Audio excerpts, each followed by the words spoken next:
Hello and good evening. Happy 11/11, everybody. Angel Day. Honestly, 11/11 today, I was like, oh, it's Angel time on Angel Day. It's such a special day. And I'm really excited to have the gorgeous BT back with me doing what we're going to be calling Bullshit Politics. We're just going to be calling it as it is this evening. And we hope that you get to enjoy some of our insights from our perspective, as always. BT, how are you, my friend? Doing great, thank you, thank you. We're just loving the weather over here. We got a little bit of a storm here in Florida, which is kind of nice. You know, we've had a lot of interesting things occur during the storm. You know, so it's all good. We love it, as it's always intended. Yes, it is, and that's where we're at today. We're going through a storm on a global, worldwide information. And so it's going to be huge. You just see my lights flash then. My guys, seriously, they're hilarious at the moment. Whenever they get excited, they're like flashing the lights and everything. So it's going to be one of those nights quite clearly. So tell me, because you're obviously in the thick of it over there. You're in America. Like, it's easy for me. I'm in the UK. I say it's easy. We have our own challenges. However, you know, what is it like over there at the moment? How is it like being in the thick of it? Well, currently right now, we're going through what I would refer to as a struggle within the individuals that are in different parts of the country. Like right here in Florida, the majority of people are pro-Trump. They're very pro the Republic of the United States. Yeah. They're very pro-life in other areas. And so they're in a transition of some truth, but there's also some doubt on what's transpiring within these individuals. So there's a lot of up and down chaos that you can see within the frequencies and vibrations of people, if you're in tune to that. When you go a little bit further, just talking to some of the other friends that I have around the United States, there is almost an area of shame and guilt. Wow. And that is really huge right now, not only towards the political parties, but towards each individual's contact, friends, family, things of this nature. And so the energies in the United States right now, you know, if I was going to break them down overall, I would say the central part of the United States is going through a doubting process. Wow. And that's where the majority of the red states are, so to speak, the Republican Party. And then when you look at the eastern states, there's this huge, as well as the western states, California, Oregon, Washington, there's this huge egotistical energy that is coming out. And this energy that's coming out is a false energy that's trying to be projected on the rest of humanity here in the United States and around the globe. And so you can really see a huge shift of what's transpiring just shortly after this election. Right. And I mean, the division is because of the narrative that's being spun at the moment, right? The projected winner, rather Correct. than factual. And I think that's a really interesting point that we need to make sure that we cover this evening is earlier this week, last week, I can't even remember, the days just seem to merge into one for me these days, but they've basically projected a winner, and that must have initiated the doubt within the opposition, or maybe, you know, maybe we were wrong, maybe this, maybe that, and obviously because we know there's the shadow energy at the moment as we're cleansing, you know, because this is a cleansing exercise. This is dredging all of our insecurities, all of our fears and everything up to the surface.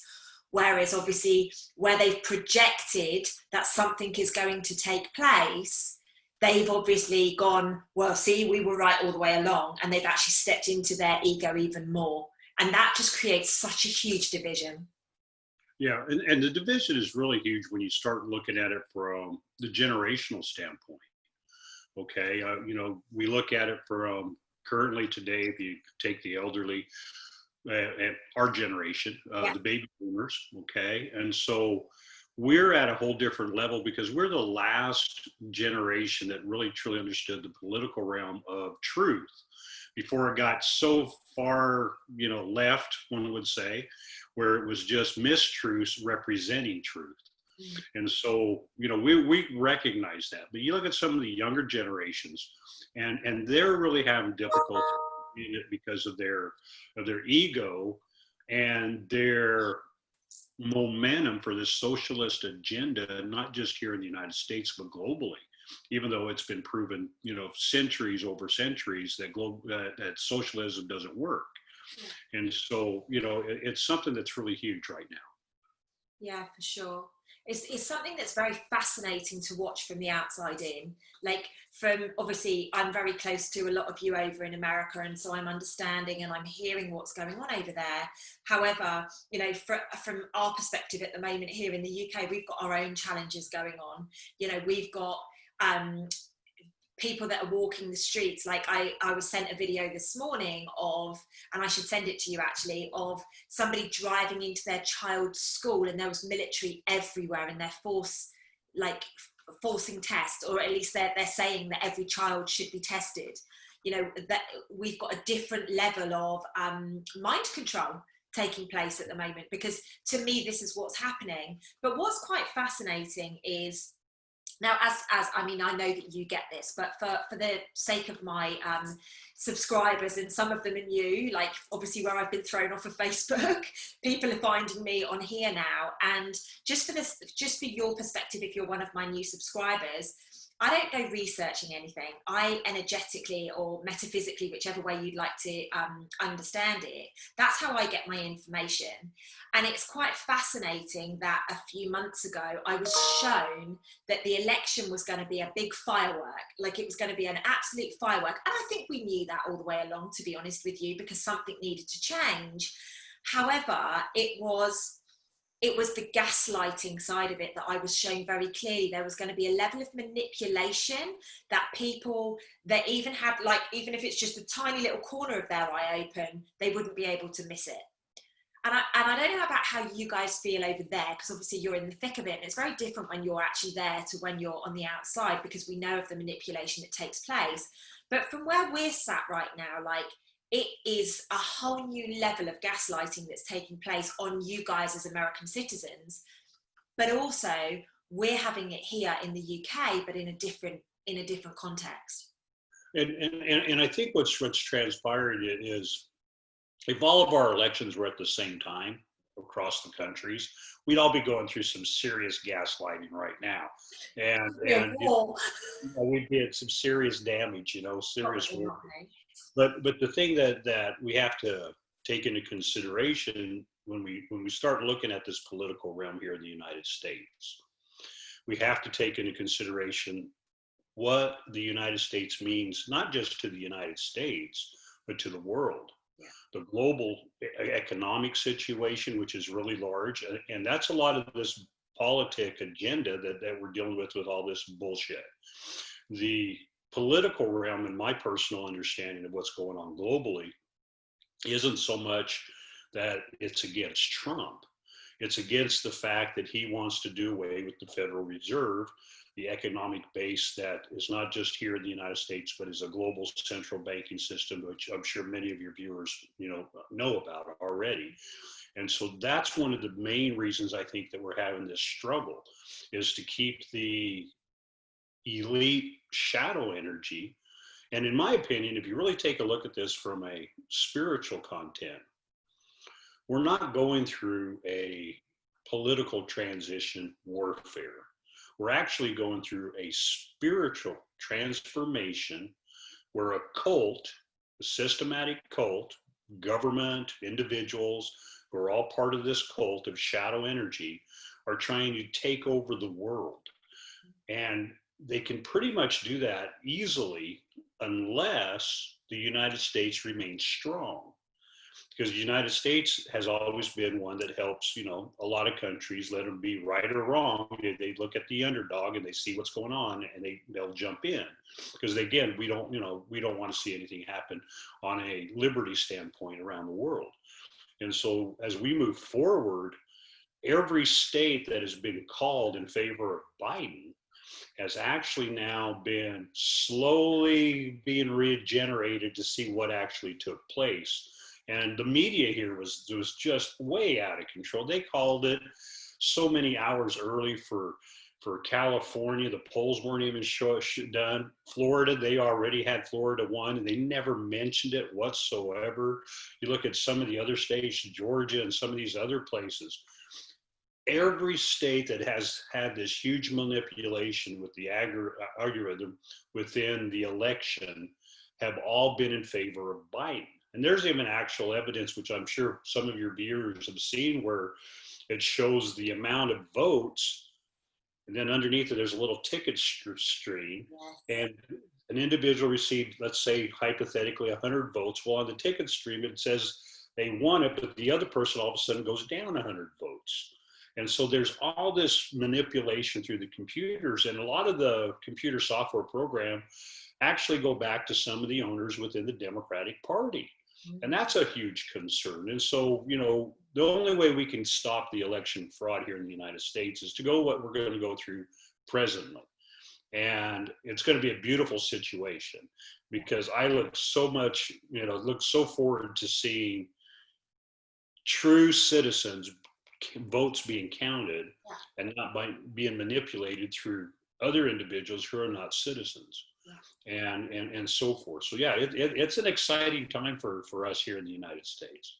Yeah, for sure. I think it's incredible, actually, because a lot of us, myself included, although I've never voted, and whether that's good or bad, it's one of those things that I've always thought it's not going to make any difference because it's the same but different. Like, that's always been my perspective.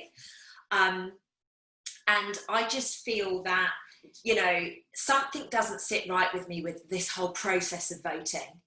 Like, it just doesn't sit quite right with me. And I think for me, you know, having that view since I turned 18 and able to vote, there's obviously something in that. There's obviously something that just didn't sit quite right in my soul, because obviously I would love to be able to pick somebody that I truly thought would be a good fit for the country, or help whatever I saw as good policies or whatever. But I just don't get that.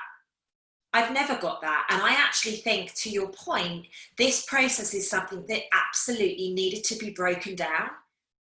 It needed to be highlighted that there was fundamental flaws in it. And also what we needed to do was we needed to actually start to recognize that there is a lot of things that have been going on around the world which aren't right. You know, all eyes are on America right now. All eyes. Now, I've never known, and I don't know if you have, but I've never known an election where the whole world is watching America. People are interested, but not like this. We've gone through, when you start looking at the United States and you go back, let's say, to the Reagan period, you know, and you look forward, there's been some emphasis on the United States, but again, like you said, it hasn't been the true spotlight, just boom, right on it. And I think the reason why is because, again, for the most part, most of those elections were already pretty well determined, so to say, through fraudulent aspects, because there was corruption in both political parties, and there still is corruption in both political parties. It's not just, you know, the Republicans are the greatest party that there is, okay, or the Democrats. There's corruption on both sides, and growing up in a deep state family of politics, as well as a constitutional sheriff side, you know, I recognize the corruption probably a lot easier than most of the general population, because I witnessed it growing up. And when you see the disinformation that the political realm, both, again, Republican and Democrat, provide to the citizenry here in the United States, it's always been talk. You know, I'm going to do this, I'm going to do that. And then when they get in, it's like the general population forget that they didn't do anything while they were there, but they still re-vote these people in. Yeah. And it's sad. I mean, New Mexico, if you have a Hispanic name and you come from one of the families in New Mexico that have been in politics forever, you could be the worst politician there is. And because you're on the Democratic Party ticket, and because you're going to do everything, you know, that your superiors tell you to do, okay, the elite, okay, the people, the George Soros and these kind of people, Puppet masters, the puppet masters, then you know, all that's going to, you know, continue. And that's what's been happening throughout the United States. And and again, it doesn't matter if it's a Democratic side or a Republican side, because again, there's good and bad in all kinds. Yeah. And right now we're seeing it all. Yeah, I think it's really, really amazing that you've actually touched on that, because a lot of people out there think, oh, well, you're pro-Trump, or you're in the red camp. And actually, from my perspective, honestly, all I want is choice for every single human on the planet. I want people to be able to, and I tell you, this would just make my life complete. When people go and vote, they are actually voting for a different, or for a difference. When people say, I don't want to do that, that's just accepted. If somebody says, yes, I want to wear a muzzle right now, like, it's accepted. Like, I've never given anybody any stick for wearing a muzzle. However, I've taken a little bit of stick for not wearing one. And it's quite fascinating. It's quite fascinating. It always seems to be the people that aren't going along with the grain that are being shouted at by the people that do go along with the grain. And fundamentally, the reason I was excited to speak to you about this tonight is I want what's right. That's it for humanity, because that's what I'm here for. I'm here for humanity. If people want to be able to vaccinate their children, let them.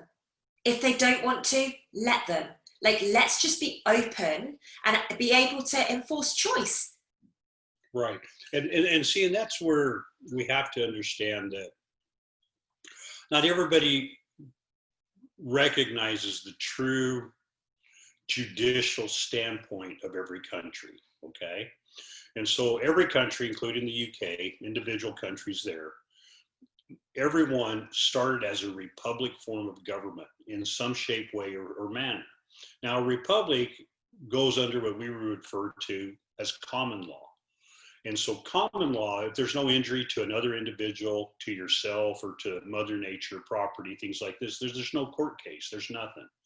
And so you never go to court, because again, there's not an injury to an individual directly. And since we got away from that back in the mid 1800s, and presently here in the United States after 67 fully, what transpired is we have attorneys who represent the bar, who actually represents the Queen of England, and it goes all the way back to all these aspects of governance. And so when we look at today, we're really looking at a restoration of the United States to reverse itself from where we're at presently back to a common law country. And that's really what has to take place, because until the court systems in the United States get fixed, there's always going to be these three jurisdictional areas. We have constitutional, the municipal, and full corporate structure. So when you hear about the Supreme Court of the United States, it plays in all three areas: constitutionally, municipally, as well as in the full corporate structure. And so some people have said, well, there's just no way that a court system can be considered corporate. And when you go into Dun & Bradstreet, which is an information package of all corporations all over the world, and you type in a name or a county or your city, it doesn't matter where you're located at. If they're registered with Dun & Bradstreet, which most of them are, okay, globally, it'll come back and let you know whether it's a public operation or a private operation. Right now, everything's private on a governmental side. It's no longer public. And so think of the economic situation that Trump's trying to change. He's trying to take away all that authority and power through the corporation status of government, judiciary, because that's the true corporation of judicial, is judiciary. Okay, so there's judicial, which is constitutional republic, judiciary, which is fraud, basically, color of law. And so, it looks like law, smells like law, but it's all bullshit. Okay, that's what it is. Just to get you, into paying taxes or criminal fines for whatever reason it may be, even though there's no injury to an individual. Yeah. So we're going through all this transformation. And when I first started talking about corporate governance in the 70s, and I look at what's happening today, everything that's transpiring is exactly what we've been telling everybody needs to be taking place, because the voter registration, okay, in the United States is different than the constitutional electoral vote. Now, an electoral vote comes from an elector. Okay, right now, our vote comes from a registered voter. The difference between the two is the presumption of a registered voter is you're a corporate entity versus the elector who's actually a constitutional person living on the land. Admiral, military versus constitutionally. And so we're on opposite sides of the world, so to speak, or the planet. And so all this has to transform here, to really get not just the United States back on the right voting register, so to speak, but once it happens, then the rest of the world can utilize it as a systematic way to return their country back to where it needs to go. So we can get rid of all these deep state players. Yeah, absolutely.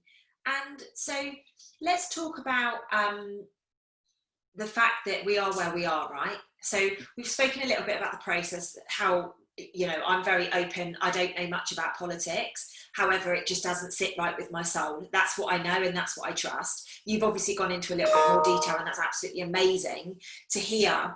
So we are where we are right now, okay? We've got how many states at the moment that are, is everything having to be recounted, or what's the latest with?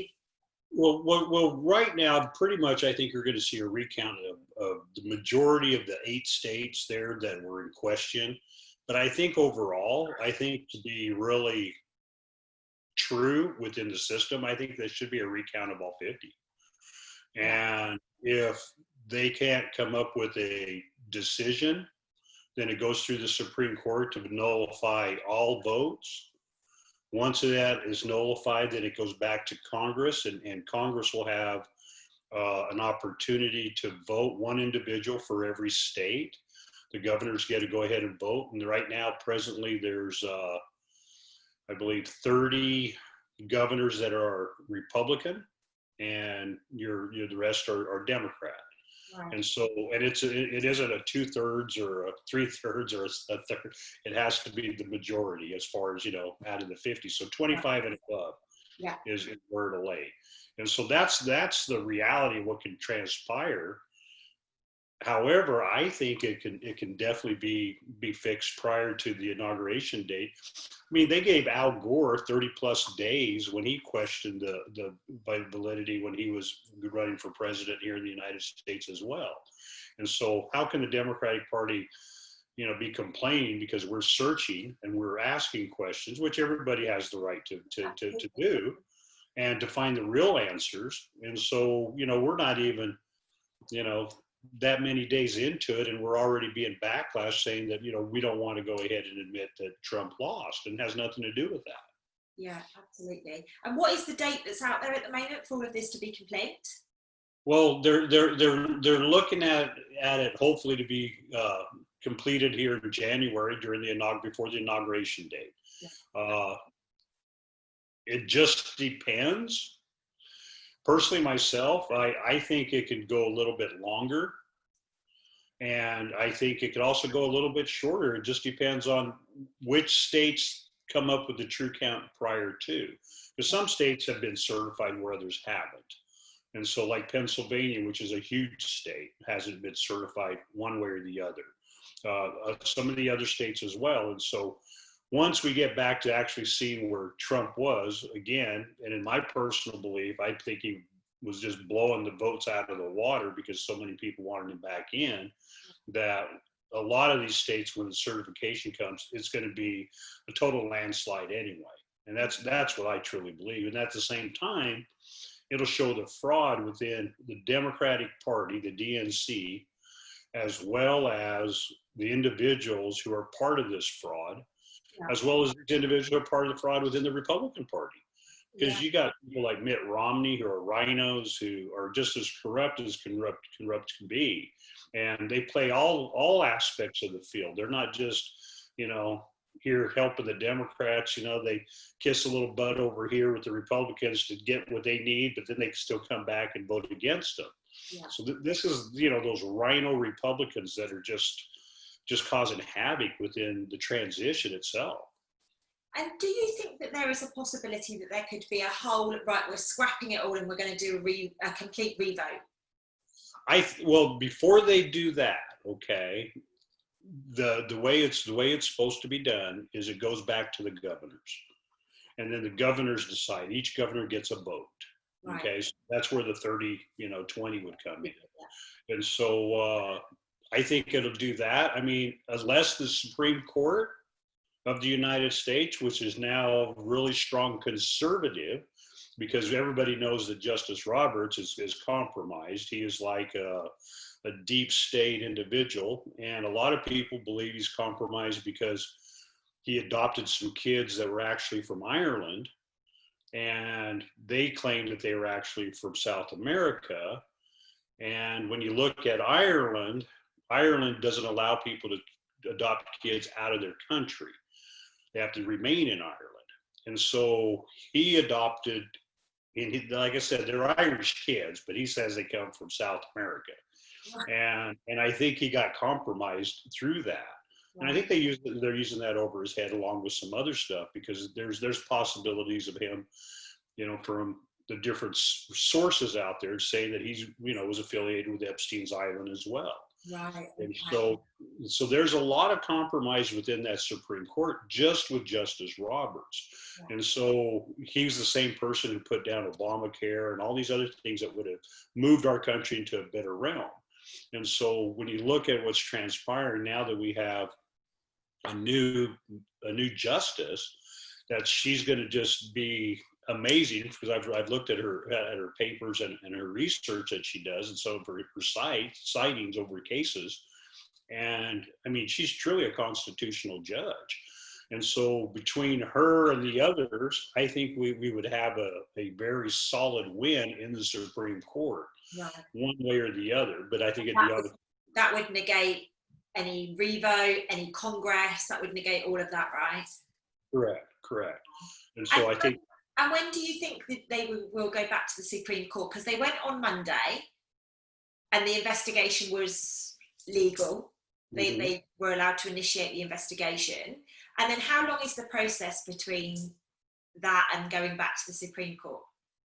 Well, depending on what the attorneys put into the actual Supreme Court, okay, because you can always add to a case and get what some people would refer to as a declaratory judgment. And a declaratory judgment, basically, you put in your question, and it has to be precise, and then they rule strictly on that question. They don't rule on anything else outside of it, just the question. Okay. Wow. And so if they do a declaratory judgment, which in my opinion would be the best way to do it, after they get all their facts done, come in, and in that way there's actually, they still get an individual that brings the case forward to communicate it, and they still have an individual who can rebut it, okay, because again, this is the United States, you still get to bring in both parties, okay, even though they're, one's crazy and one's not, or maybe they're both crazy, who knows, Yeah. But it just depends on where you're at. But I think it'll go pretty long. I don't think it's going to be an easy task, and the reason why is because there's so much voter fraud. I mean, there's so many states that have no voter ID. I mean, we have to have an ID to go to the library to borrow a book. We have to have an ID if you're on a bus pass, to be able to get on there to make sure it's your bus pass. You have to have an ID to walk into the airport to get on a plane. But you don't have to have an ID to vote. I mean, it's the most ridiculous thing, in the United States that there is. And I think overall, everything will push toward that voter ID for the next election, which is all part of the plan, I think. Absolutely right. Absolutely. And it is, I feel all of this process, as much as we're all getting impatient with it because we want it done like yesterday, this isn't about, like I keep saying to people, whoever wins is what humanity needs. And that's what we need to remember, whether it's what we want or whether what we don't want, it's for the greater good of humanity. And if we're not ready to rise up right now, we're going to get certain choices. But the thing that really, really spoke to me before the election was the sheer number of people that were literally following Trump around the country. Like, it was mind-blowing to see some of the numbers that were at these events. Was absolutely unbelievable. And then I don't know if this is true or not, but the numbers for Biden were totally different. Like, it was, and that's why I guess a lot of us are like, wow, how did this even get like this? Well, and you're 100% right on your visual and what you've been watching and stuff like that. I mean, when we look at a democratic state, okay, and I'm going to say New Mexico, okay, it's no different than California or than New York or any of these places, but New Mexico had one of the largest Trump rallies in its history of ever type of rally. And when Trump came to New Mexico, Carla and I were there and went to the rally, and we were like, 100 feet away from him, which was just amazing, the energy. I mean, he's very charismatic, and he knows exactly how to pause and let the people communicate, as well as communicate. He's a great communicator. But after the rally, there was probably altogether, I'd say maybe 8,000-9,000 people. After the rally, the very next day, the Democratic governor, who's like a tyrant, I mean, basically no different than, neo-Nazism, came out and she said, well, now we're going to go ahead and offer free education to all people who live in New Mexico. Because she knew that there was this huge push for Trump. Yeah. And they didn't want to see that go away. So again, these states that are Democratic run, they know that they can't win on true platforms. Okay, they hope they can win on giving you everything, including the mother-in-law down the street, if they could. Okay, not to say that you would water. Okay, what I'm saying, all right, but I mean that's just the way it is. And so if you see that around the United States, that's what's been happening. Right. It's what I can give you, not what I can actually do for you.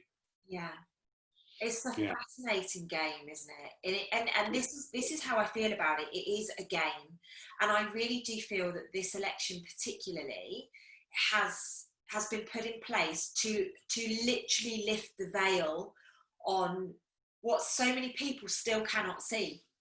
Mm-hmm. Obviously I live in the UK, you're in America. I'm sure you see things over here on Instagram or Facebook or anything like that.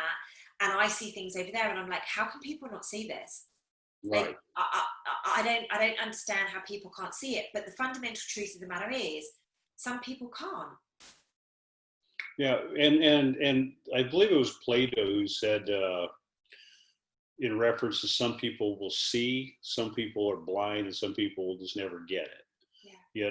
And I mean, it's just one of those things that we have to take into consideration, because as difficult as it is as sovereign spiritual beings, your path will always be Lucy Davis's path.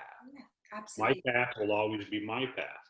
And sometimes our paths link up, become one. Sometimes they say separate, still going the same direction, but just they're on different lanes. And then sometimes, there's that lane like we did in our first episode, where it takes us off to another direction.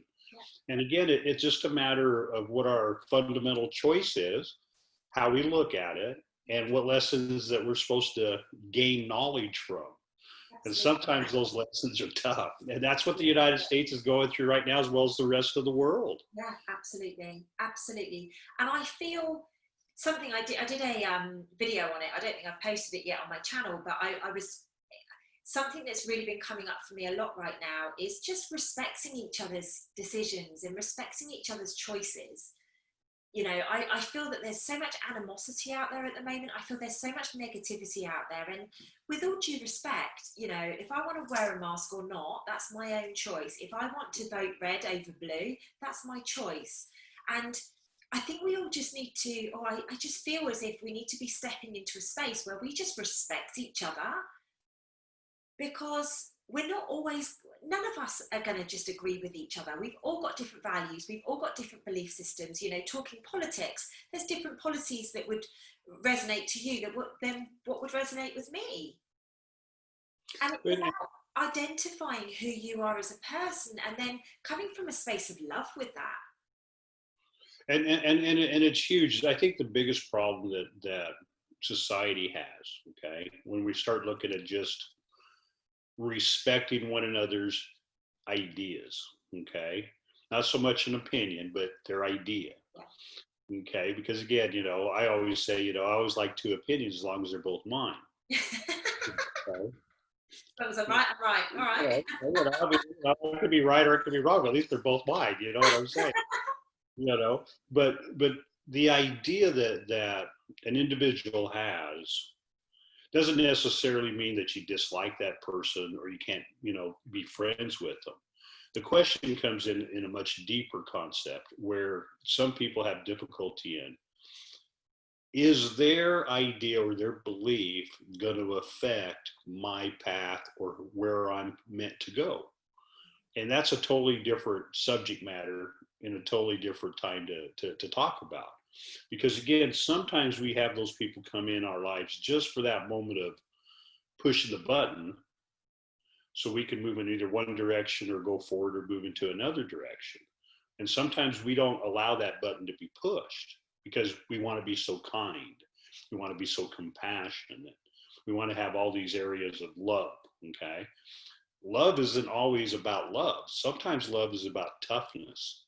And I think we tend to forget that we have to be strong enough within our own identity to allow our toughness of love to release that individual in our movie. I agree. And that's a hard thing in the political realm, okay? Because it doesn't just fit in the political realm, it's in everyday life. That's how we walk. Absolutely. And that really resonates with me. There's that for me personally, and I'm sure every single person that will watch this video, and many, many others that will never watch this video, you're going through it right now. We're having to push the buttons. We're having to step up and say, no, this doesn't feel right to me. Or, because our shadow is coming up in every element. And although people may be using the election as an excuse for that coming up, the fundamental truth of the matter is we're all being rattled. We're all being rattled in every element of our life right now because it's time to ascend. It's time to heal.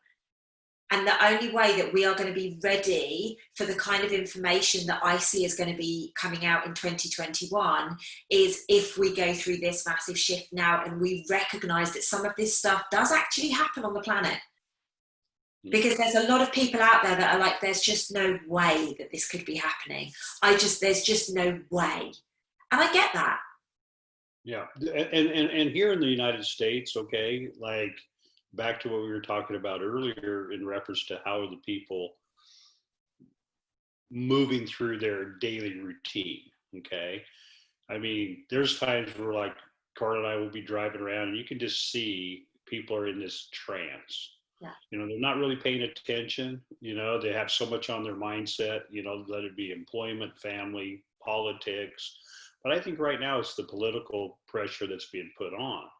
And again, the difference between the Democratic Party and the Republican Party and the independent, I'll throw in the independent, is right now the Democratic Party is trying to win power through shame and guilt.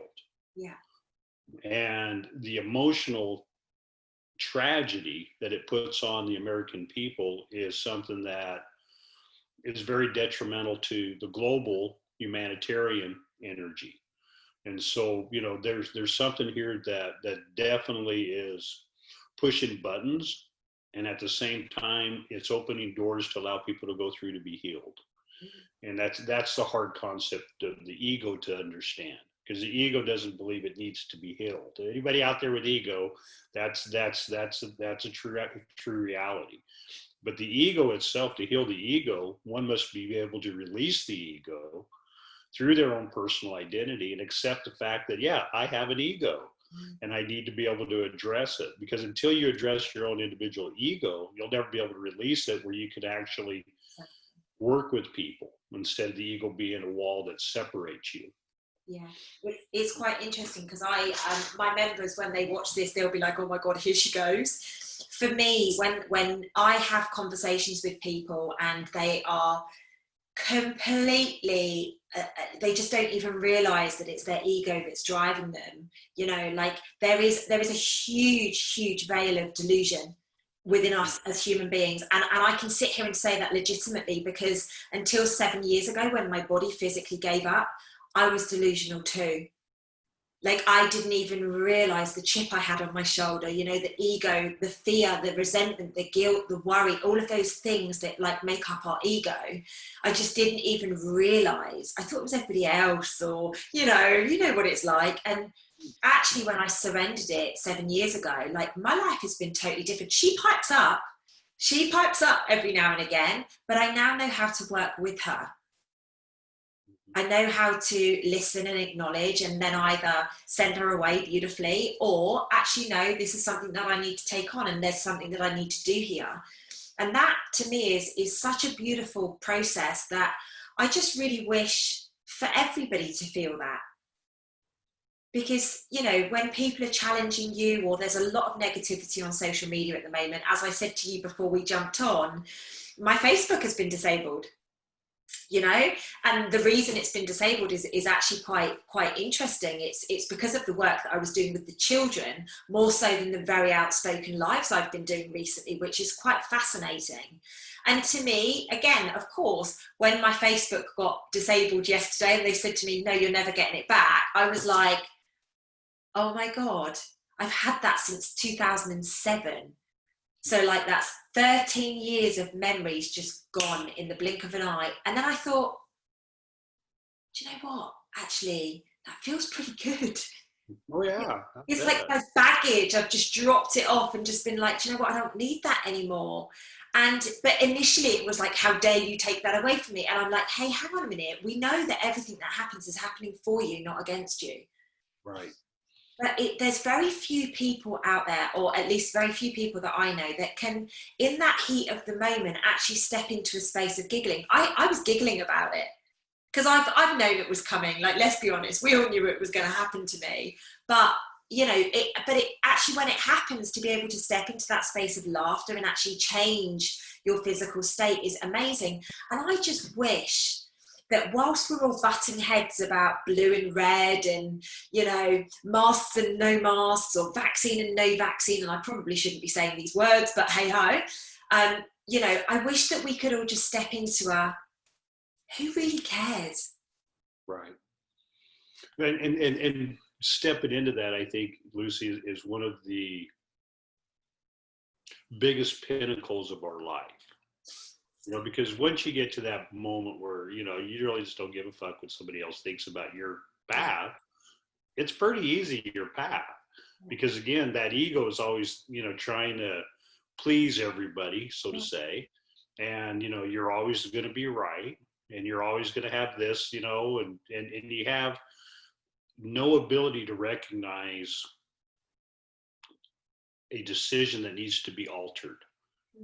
Okay, because think of it from a standpoint, how many times have you come in with your ego on a decision, and then later you're like, oh man, I wish I would, yeah, I wish I would have altered that decision, you know. I've been so outspoken on that occasion. Yeah, I mean, it's tough, you know, it's really tough. I mean, I think, you know, we've all been, you know, down that road of bumpiness, and you know, we've all used the fabulous word of truth, you know, fuck it, you know what I'm saying? And we just move forward. But right now, as we see the transition here in the United States, I think the biggest problem that the people will have is accepting that they made a wrong decision when the truth comes out. Yeah. I think that's where all of us have to just go ahead and be comfortable. You know, know, I'm going to ask a really loaded question, which is why I've just had to get myself into my Zen pose. So I've now got my legs crossed in front of me. I'm in my Zen pose. Tell me from your perspective what the truth is. Boom! We wanted booms on the 11/11. We're going to have some booms. Well, I don't know if you're going to make that next meeting on time. If you want to know that one, that's a deep one, girl. Okay. Uh, from the perspective of the politics that we're talking Yeah. about, like it would be really, obviously I'm asking this question, I didn't prep him with this, you could tell by the look on his face. I think it would be really good because there's a lot of people out there that are projecting all of their stuff, you know, and particularly us that are out there speaking, we're basically giving our opinions. I would just be really interested to hear what you believe the truth is behind why you believe Trump should get in, and you know, just kind of high level. And then maybe I might be able to find a Democrat supporter to be able to give their perspective on another occasion. I don't know. I will, you know, I'm all up for having open discussion. So I just think it would be really good to hear that. Okay. My opinion on Trump, let's go back to 2016. Okay. All right. And he was at an interview with Hillary Clinton. And you have to understand, for all those people that are out there watching this, I've been dealing with the political realm all the way from local levels to the presidency since 1964 within my family. Okay. And so, you know, I've seen all the different aspects of the political realm. So now we're going to fast forward to Trump and Hillary Clinton. Okay. When Trump told Hillary Clinton that she would be in jail because of the crimes that she did with her server, after she said she didn't want anybody being in charge of the law system in the United States, and Trump's remark was, well, if I was in charge of it, you'd be in jail. The truth of the matter is when Trump initiated that comment, okay, I think almost everybody here in the United States who was following what was transpiring on the political realm was like blown away, like in shock that he literally said it, that you would be in jail, because there's always been a two-tier system here in the United States ever since I can remember. And I've seen that, and I've been part of that and within that system. And so the truth of the matter is, when it comes to Trump, in my personal opinion, I think, you know, when we look at things on a spiritual level, it's normally the people who aren't as spiritual that are put in positions to wake us up. Okay. I mean, just depending on what your belief system may be on that spiritual level. Okay. Personally, myself, I've seen that happen in my life on numerous occasions with others as well as myself. In the political realm, it's always the individual who is the rocker, not the person who's the sleeper. And when I say the rocker, somebody's going to go in there and get rocks thrown at them, basically, you know, and because again, they're doing something that is taking a balance of negative and bringing it back up to positive. Trump is the most positive politician when it comes to doing what he said, saying and doing the same thing, okay, because there's a little bit of difference there, and at the same time making a home run on everything that he's claimed he would do.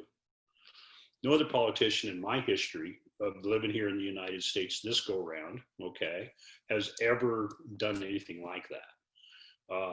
Trump will establish the financial system better than anybody else because he's a business person. Yeah. He understands the economic situation, and he's always looking for a better deal. Yeah. I mean, it's no different than the embassy in Jerusalem. I mean, they wanted to give, you know, they wanted him to have millions and millions and millions of dollars to build a new one. He's like, no, we'll find a place that we already own, we'll redo it, we'll save millions, and we're already there. Yeah. All this has to transpire. We've had too many politicians that no longer serve the people. And when you get to a point of political and you're there to serve the people, then there has to be some type of a balance. Yeah. And right now in the United States, we're standing strong, Trump people, okay, to create that balance that needs to be reinstated. And it's been gone for too many years. I mean, it's been gone most of the decades of my life. I mean, we had a few little bit glimpses with Reagan. None of the Bushes were good. They were all deep state people. The Clintons were all deep state. You know, I mean, you go back to Gerald Ford, Jimmy Carter. You go there was all these deep state players, and so right now, for the first time in probably other than the first 10 years of the United States being a country and our presidents, you know, being elected, our first 10 presidents, this is probably the first time we've ever been back to that type of politician that's there for the people. And that's huge. So that's my truth on why I think Trump should be there. He can fix not him personally, but the people who surround him and his ideology can fix things. Yeah. And that's where we need to be at. We need to be able to fix it.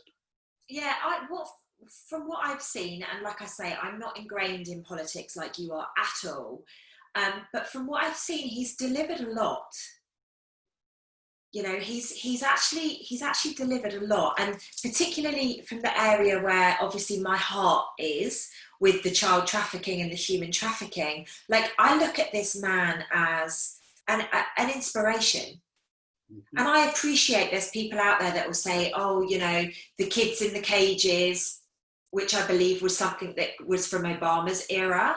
Right. Then there was the wall, you know, but we're all starting to get new information about the wall now, you know, and people say, oh, these kids went missing. And the fundamental truth of the matter is, there's always going to be two sides to the story. However, the statistics that are out there, they don't lie. Right. Or if they do lie, nobody's saying that they're lying. You know, unlike if you're here in the UK, the cases and the deaths, like, that is a blatant lie. Like, we can see straight through that, but we're all talking about that. Whereas this, there seems to be a level of truth to it. And for me, like, little Miss Humanity over here, like, that makes my soul sing. Mm-hmm. And there aren't many people that have been able to achieve that in the term that he's been there. You know, quite the contrary. Some of the other numbers were absolutely shocking. You've got to ask yourself why. And I appreciate that's just one element, but I think that that's an element as a human being that we should all be focusing on. Well, the child trafficking is huge, and you know, one of the biggest things that the left and some in the right, the rhinos, you know, they claim, well, Trump's racist, you know, and he's a liar. Those are probably the two biggest things that, you know, the left always says, oh, he's a liar. And you're like, well, you know, the people that I've come in contact with and they say he's a liar, I'm like, tell me a lie. Tell me where's the lie that he said. And I've never met one person yet in the last 3.5, almost 4 years that could ever tell me a lie. Yeah. And another thing is they're like, well, he's racist. And I'm like, well, you know, he was never racist before he was president. I mean, he did all this good. And now as president, he's helped out the American Indian tribes, you know, through child trafficking, through other areas there. He's helped, you know, the Black community, the Asian community. I mean, almost every minority community he's done, you know, 100 times more things, you know, in a short period of time with least resistance than any other president in the United States history. And so I mean, the list can go on and on and on. And, you know, there's nobody on this world that's perfect. I don't even care if you think Jesus Christ was perfect. I don't think, you know, I don't think that was, you know, he was perfect either. And one of the things that I tell people too that are Christian, when Christ came down and started throwing tables in the, you know, Pharaoh's office and all these other areas there, I mean, does that mean that, you know, you can't make a ruckus to prove a point? I mean, if you believe in your faith that strong, but yet somebody else can't do the same similar aspect, and I'm not saying Trump is Christ, I'm just saying he's making noise to bring the attention to it. Yeah. Christ made noise to bring the attention to it. Okay? Doesn't matter, you know, not one way or the other on that religious standpoint, but I'm just throwing that out there because, again, the people who do the most work, in my personal opinion, for humanity have gone through it. They've lived it. They know what it's like. And so they take all that energy and then they return it back to humanity wrapped in love, like what you say. And it's very important to do that. Everything that we do has to always come through that love end. And again, it doesn't mean that we can't be angry. It doesn't mean that we can't be sad. It doesn't mean any of this. It just means that we have to have our emotions in check. And within that being in check, we have to always surround ourselves with love of self, because again, we're the harshest critic to ourselves. Yes, yes. Yeah, I totally agree with you. And I think everybody could sit and pick holes in everybody. You know, if you sat there, you could sit and pick holes in anybody, particularly when you are being brainwashed. Oh yeah. Yeah. See, and brainwashing is something that, and we haven't gone into it with this episode, in any of the episodes we've talked about, but I'll share this just a little bit. Okay. I was abducted when I was a kid, and I was gone for almost 90 days. I lost 60 pounds. I had almost every finger broken and things like this. I went through a real torture area. And the thing that I learned from it, and other than the fact that spirit kept me the strength to get through it so I could use it for the good of humanity and not be all butthurt, so to speak, and, just, all depressed and use it against humanity. When it takes to brainwash an individual, number one is water. Okay. Number two is protein, your food. Okay. And number three is sleep. Okay, so if you can control a person's sleep, you can control the food intake and the water intake, then you can actually control any human being on this planet. Yeah. And when you look at where we're at in society today, our water's manipulated, our food's manipulated, and our sleep's manipulated. Yeah. Okay, so all of us have different sleep cycles. Yeah. And since we moved to Florida, it's like for the first time on this frame being here, I actually sleep really good. I mean, this is like the time frame that I really sleep good at. Wow. I mean, I've slept on the West Coast and Central and Mountain Time, but this is like the best sleep I've ever had in my entire life, this schedule. Yeah, so it's important. Yeah, it really is. And I think you've hit the nail on the head there. That they're the basic things. Yeah. And then we have this huge level of manipulation on top that comes through the television, that comes through social media, that comes through our families' belief systems, and basically our environment. And this is something that I talk about a lot. I got in my car the other day, and there just the stuff that was coming through the radio. I don't normally listen to the radio. I normally just sit in silence and get all my downloads and stuff. But for some reason I had the radio on, and I was shocked at what was happening. It was constant just programming. A friend of mine sent me a couple of voice recordings on Monday, I think it was, where he'd recorded the radio station here in the UK, and it was basically replacing certain words with the word vaccines. And they're kind of making it fun to get the vaccine, and it's like a little jingle, and it's like, this is just next level. Like, right. Exactly, your eyes said it all. This is next level stuff that is taking place right now. And there will be a lot of people out there that watch this that probably be sat there thinking, oh my goodness, this is such a pro-red discussion, and what about this and what about that? And the fundamental truth of the matter is I just think that we need to be looking at everything super objectively and being extremely mindful of what we are allowing in our lives. Like, we're sat here having a conscious conversation. This is not to program you. This is merely just to have a conscious conversation about it. And like I said, if I can find somebody who wants to represent the Democrats, I'll happily have the same conversation with those, as long as it's the same level of consciousness. Like, I'm good to have those conversations.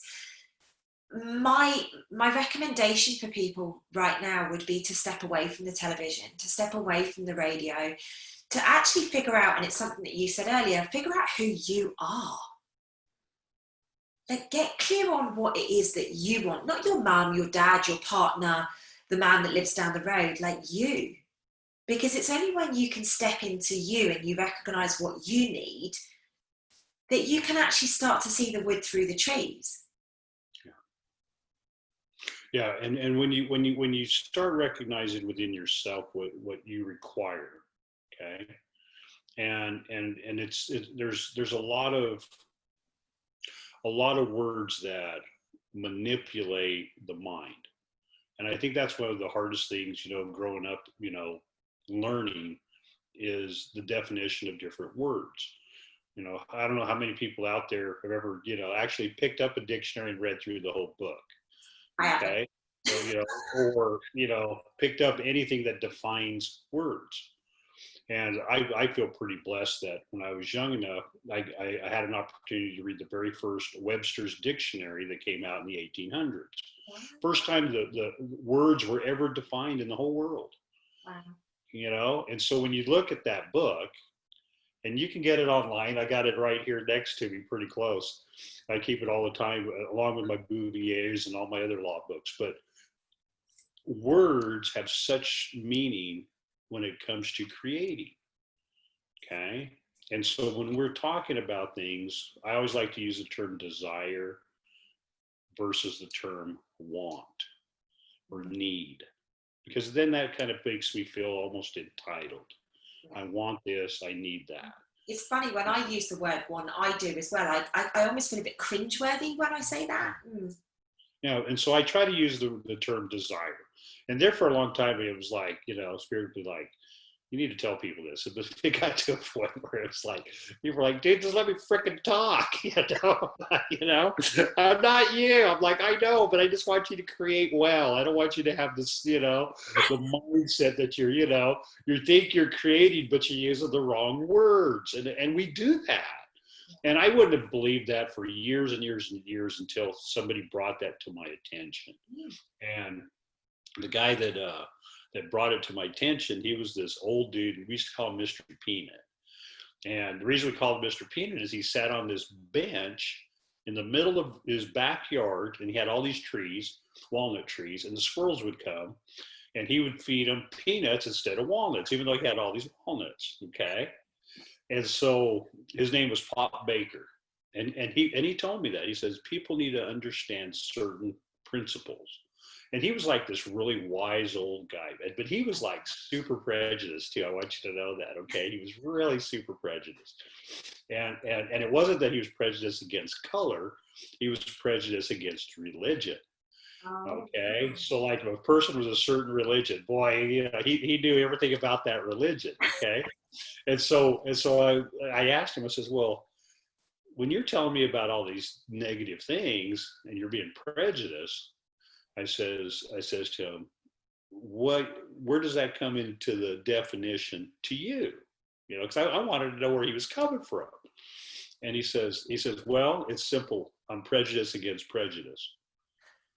Think of that, okay? Wow. So, he knew how to use words, because the definition of prejudice against prejudice is being prejudiced. I mean, it's funny.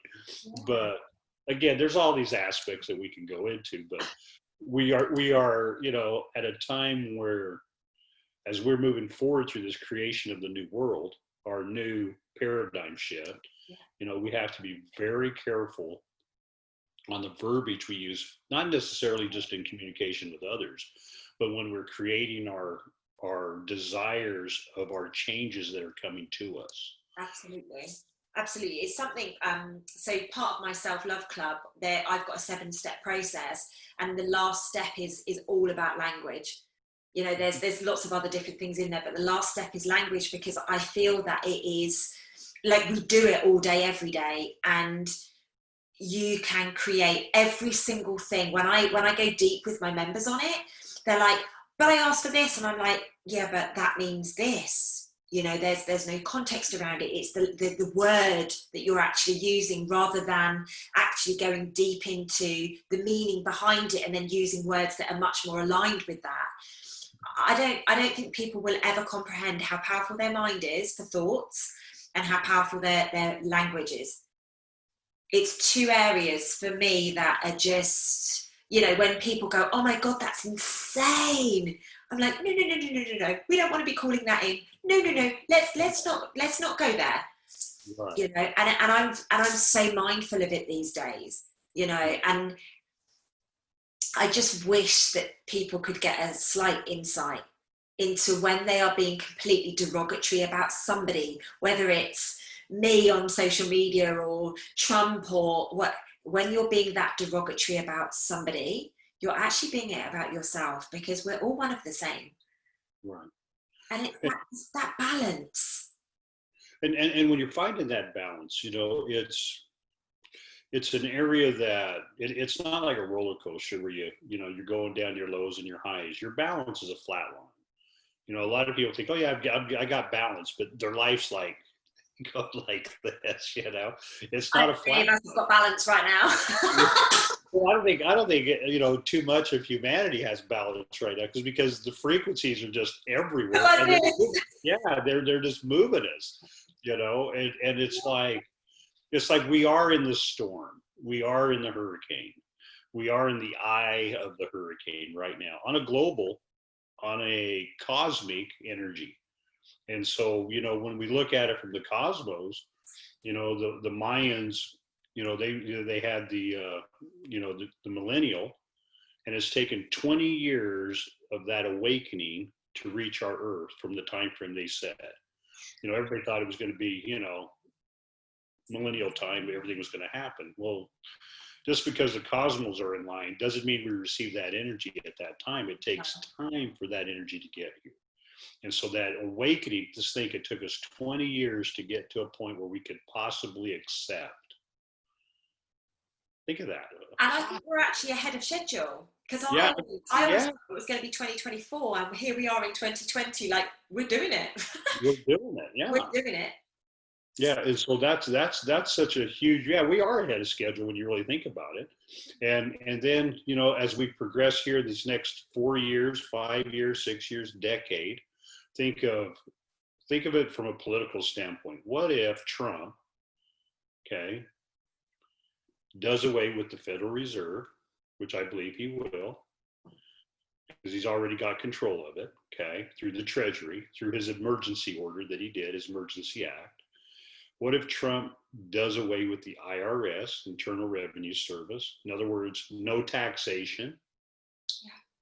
What if Trump takes care of the infrastructure of the United States, which has been poorly mishandled by every president since I can know, since I can remember? And what if Trump changes the educational system back to teaching true history? And these are all things that he's talked and discussed and put emphasis in. But everything takes time to be able to move it through Congress, get it through Senate, to make it a law. Yeah. And you'd go back to common law rather than constitutional, right? Yeah. Well, your common law is constitutional. Right. Okay. Yeah. Yeah. Your common law is constitutional, and so. But you get the others. Yeah. You have your constitutional law, which is common law. Yeah. And then what we have is 3 series of jurisdiction, And so like here in the United States, if you spelled state, S-T-A-T-E, all in lowercase, then that's the constitutional state. Right. Now, if you spelled state with a big S and a small T-A-T-E, that's the municipal. Wow. Learn something new. Yeah. And then if you put it in all caps, that's the corporation. Wow. So you have constitutional, municipal, and corporation. Okay. And so every law, doesn't matter which state you're in, if it's referenced the state and it's all lowercase, that's constitutional. Right. If it's with a big S, that's a municipal. And let me define the municipal. The municipal works in constitutional and in corporation. Incorporation still is with a large S and small letters of state, versus the full corporation capitalization of the state. That's a separate entity in itself. That's like McDonald's or what you guys have over there in the UK, whatever business that you have there that's popular. It's no different. And it's not just like that in the state, it's the cities the same way.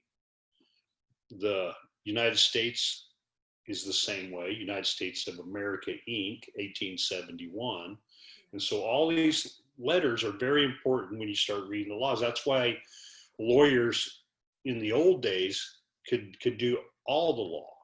Right. Where now they just do segments of law because the laws are so different for each category. Right. But it's very important that we do return back to common law, because that's the only way we can truly move forward where humanity is equal all the way across the board. So what you're essentially saying is if and when Trump gets in, all of the systems are going to get broken down, all of them, the education, the legal, all of the systems are going to get broken down, and we're essentially going to be able to start again. We don't know how quickly that's going to take, because obviously this stuff takes a lot of time, but some of it's already in flight, like the financial stuff. It's already in flight, right? It's just waiting for this decision, is what I feel. And once this decision has been made, it will almost be like a flick of a switch kind of thing, because the work has been done, the groundwork has been done behind the scenes. And as you know, I used to work on the trading floor. So for me, this is something that I can really get my head around, because of my old environment. And to be honest with you, I think it would be an amazing thing. And I think it's going to be beyond the comprehension of the world to be able to take in for at least a decade.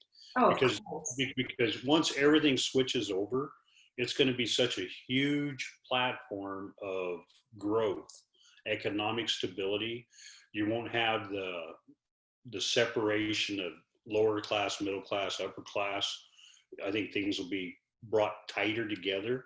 Yeah. Your money will actually buy something instead of just pretending to buy something.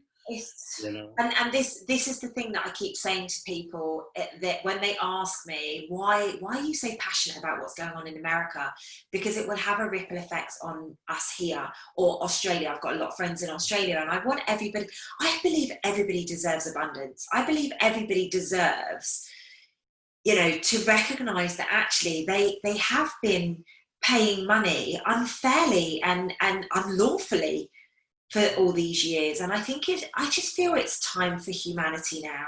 This is what we came here for. This is what we came here for, to raise the veil on it. Yeah, and it's interesting. So I'm going to ask you a question, because I haven't had an opportunity to ask anybody for a while. But, okay, you have a regular ID from where you live, right? Yes. Okay. Did you have it with you? No. It's next door. All right. Okay. When we get back, I want you to let me know on this one, okay? Here in the United States, if you have an ID, your name is in all capitalized letters, okay? Or if you get a bill, let's say from your electricity, your name's in all capital letters. Is it the same way over there? I think so. I think predominantly, yes. Okay. And the reason why I'm asking you this is because here in the United States, under the Administrative Procedure Act of every state, it defines what that means when your name is in all capital letters. And so this is what the definition is. All letters of the English alphabet only include uppercase letters. There's no distinction between typeface or font that will be recognized. Now that definition is for a corporate entity. Think of that, corporate entity, okay? Yeah. That's why they tax us through statutory policy here in the United States, and so they'll do away with all that. All that money will go back to the family.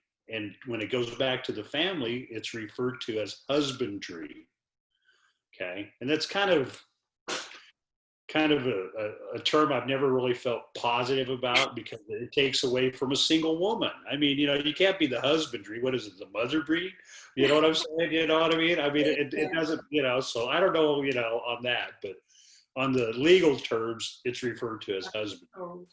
Yeah. And so it's very important to recognize, because here in the United States, most states have laws that reflect husbandry. In other words, you're standing on a constitutional basis that protects you from the color of law or the falsehood of ordinances and things like that violate your rights.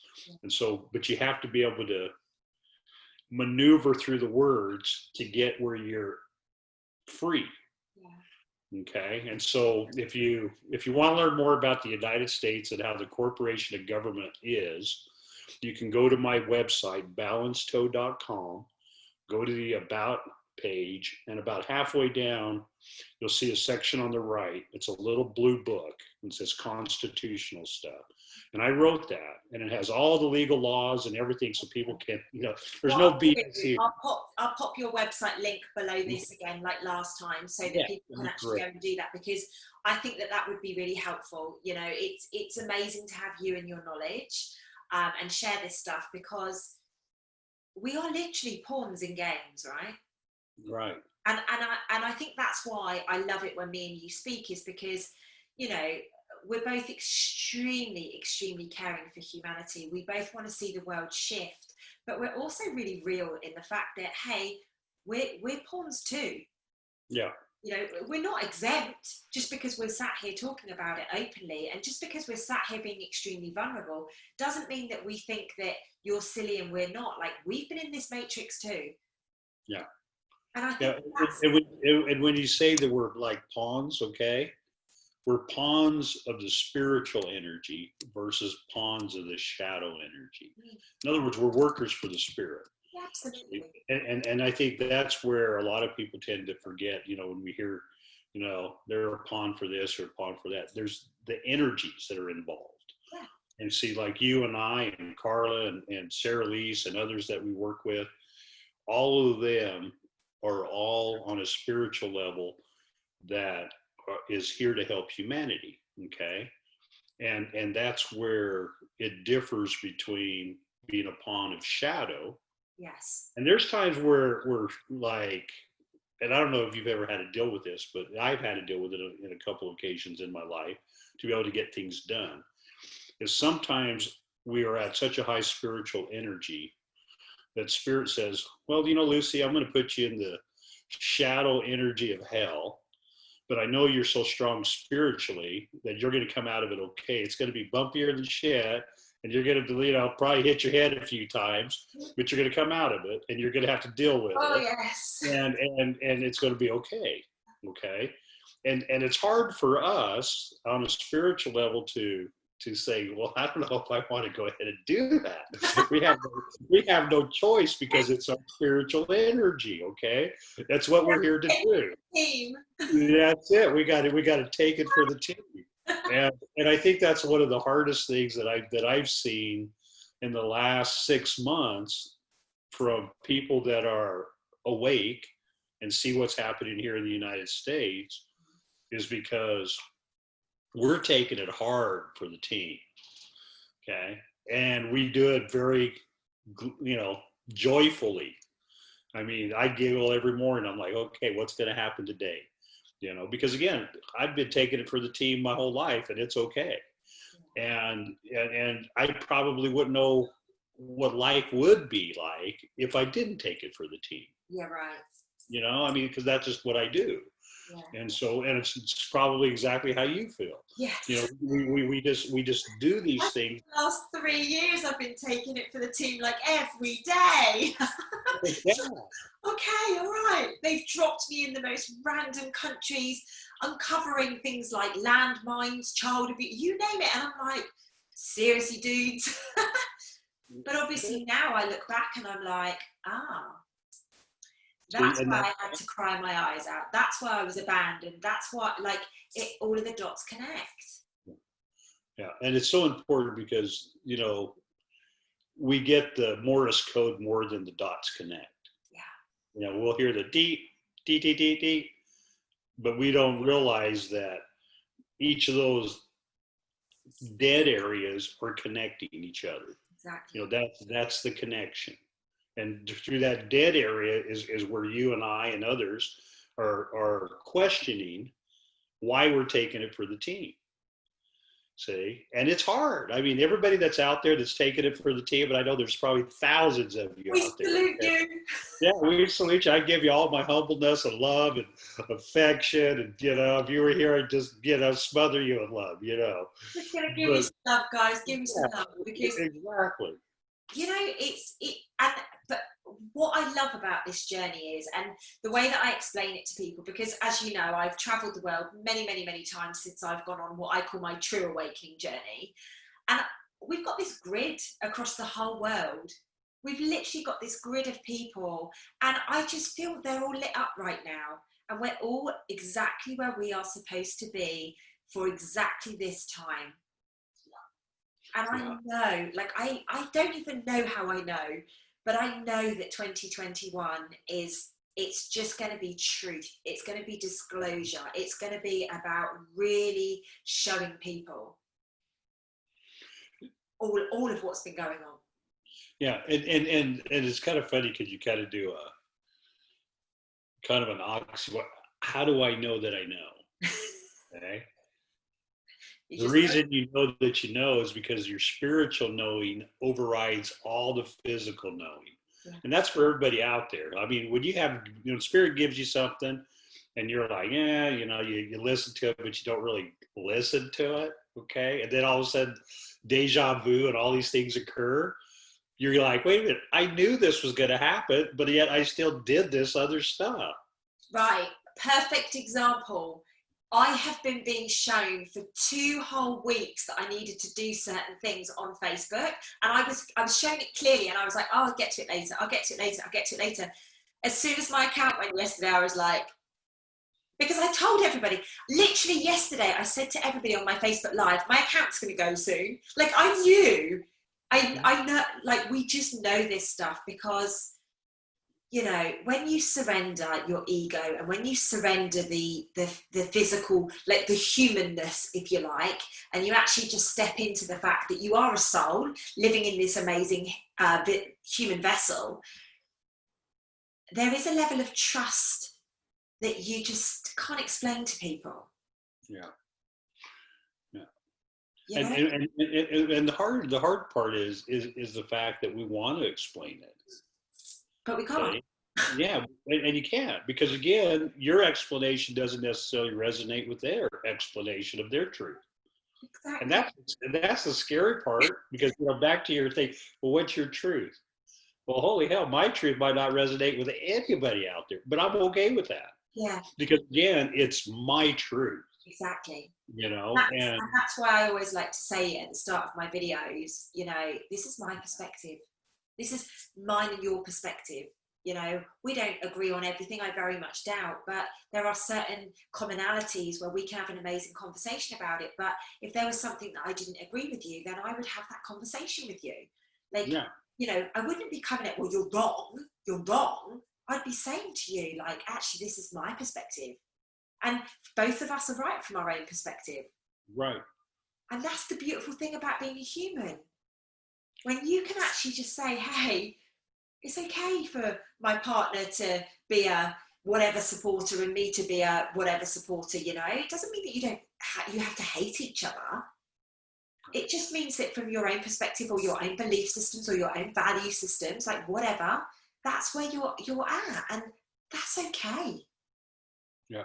And one of the things too is the old saying, opposites attract. Okay. But a lot of times, here, I would say probably in the last 20 years, I've seen less opposites attract, because now people aren't settling for that opposite. Okay. People are much older, getting together in their ages, and we've all been through the teenage 20s and 30s years. Okay. And we're like, that's not really what I was looking for in life. Absolutely. And so you shorten your perspective of who you want to be with. Yeah, right. Because again, you're at a time where, and I say this, when you're in your early childhood, you're learning, you're inquisitive. When you're in your teens, you're still learning, but you're more, attitude wise. When you're in your 20s, you're pure attitude, I mean, really. When you're in your 30s, you're trying to, prove yourself to everybody, because you haven't done shit in your 20s normally. Okay. I mean, there's some people who have, and don't get me wrong, but most people hard in my 20s. Exactly. I was a great party girl. I mean, and I could say the same up until probably my 40s, but that's a few decades ago. But anyway, but when you get to your 50s, it's like spirit goes, okay, where are you going to be at?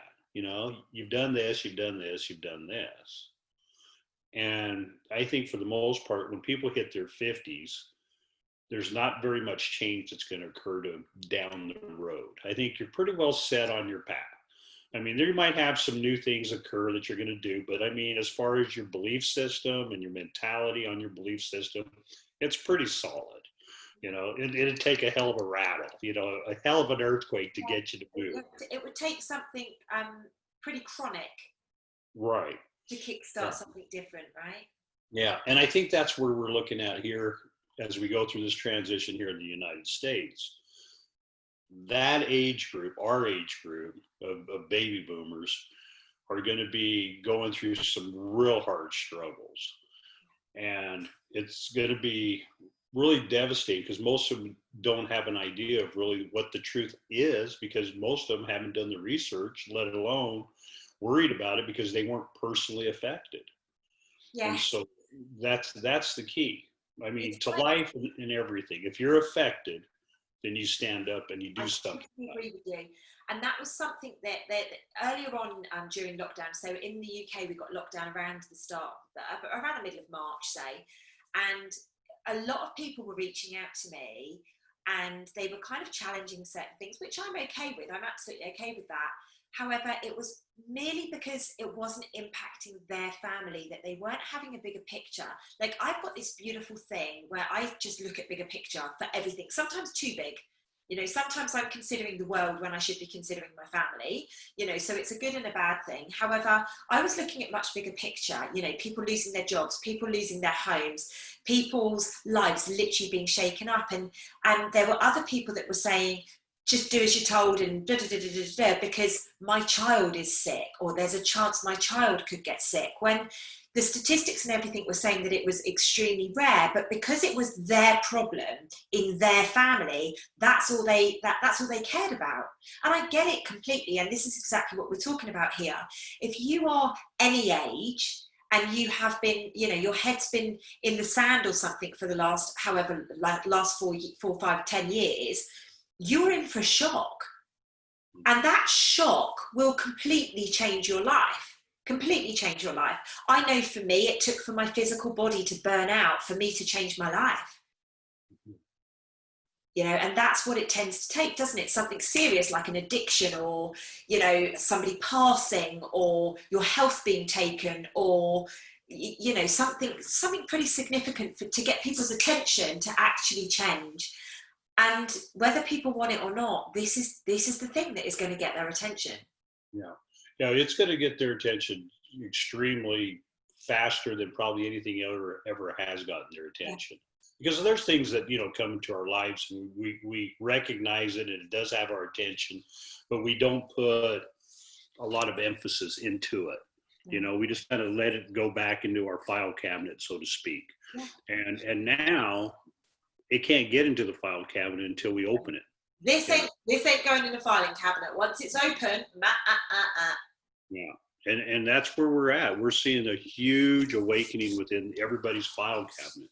Yeah. And I think that, our next journey, your and ours, should be a really interesting journey within the aspect of truth within not just the political aspect, okay, of what occurs or what doesn't occur here in the United States, but what occurs if certain things take place. Because we're talking about what will happen if it rolls this way. Now let's look at it if it rolls the opposite way, okay? High taxes, poor education, systematically, jobs. I mean, I think we'd be worse than Venezuela in 3 years. I mean, seriously. I mean, between the new Green Deal and everything else, I can't see our government or country withstanding 3.5 years of that. I couldn't. I think we'd be at such a poverty level that it'd be unbelievable to even probably come back out of. Yeah, because again, that's where they want us to be. When I say they, the deep state. Yeah, of course. They want to be in control, and it's as simple as that. You know, there's a lot of people that are talking about New World Order and ID 2020 and all things like that. And the fundamental truth of the matter is, if they get in, that's the reality. That is, yeah, that is the reality, and it's a shocking reality. Yeah. Because again, our generation knows what freeness is like, being free. Okay, and there's two spellings of freedom. There's free and DOM, freedom, and then there's free and DUMB, freedom. Okay, and that's where we're at right now. People recognize one but believe it's the other. Yeah, absolutely. I totally agree with you. I honestly, when I got out of my corporate job, September 2017, I left my working on the trading floor, and I truly believed that I had freedom. Oh my goodness gracious me. What I have learned is that I have never had freedom. But I convinced myself that I had freedom when in reality, no, I was just a puppet in the game. Yeah. You know, but hey, we know we're raising consciousness on it. We're having really amazing discussions about it. I'm sure many of the subscribers and the listeners are going to be going, oh, I need to go research that. I need to research that. Oh my God, when are these two going to speak again? Because that's what they always say when me and you speak. They're like, when can we have him back on again? But I think that's a great place to leave it, actually. I think where we've spoken about what if Republic get in, we've spoken very, very briefly around the other side of the coin. And I just think, you know, that's what we need to be doing here. We need to be making sure that it doesn't matter who you voted for. It doesn't matter what you're doing. As long as you truly believe in it and you know, you're happy with it, then that's okay. But let's just remember that no matter what happens, we've been in this situation before. We're probably going to be in this situation again unless things change so significantly in the next term. And to be kind to each other.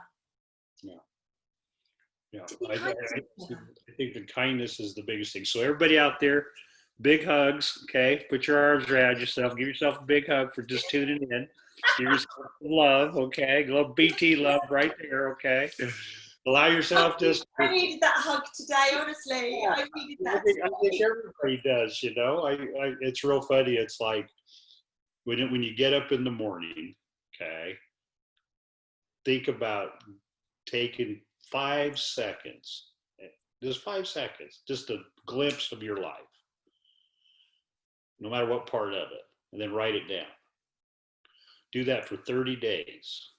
I do it every single day without fail. I've been doing it for 5 years. Do the 5 seconds, just 5 seconds. So you wake up, think about your life. 2nd grade, okay? Think about your life. Movie theater, whatever it is. And then just start at the end of those 30 days, look at where you started and then look at your ending and then see what everything inside of it is. And that there's your life in a nugget. And you'd be surprised on what stays in your life for memory versus the stuff that you've released. And it's always a fun thing to do. I love it. Right, as always, give some shout outs for our man. And we will do another interview ever so soon. I'm going to stop the recording, honey, all right? Thanks everyone for listening. Much appreciated. Love you, guys.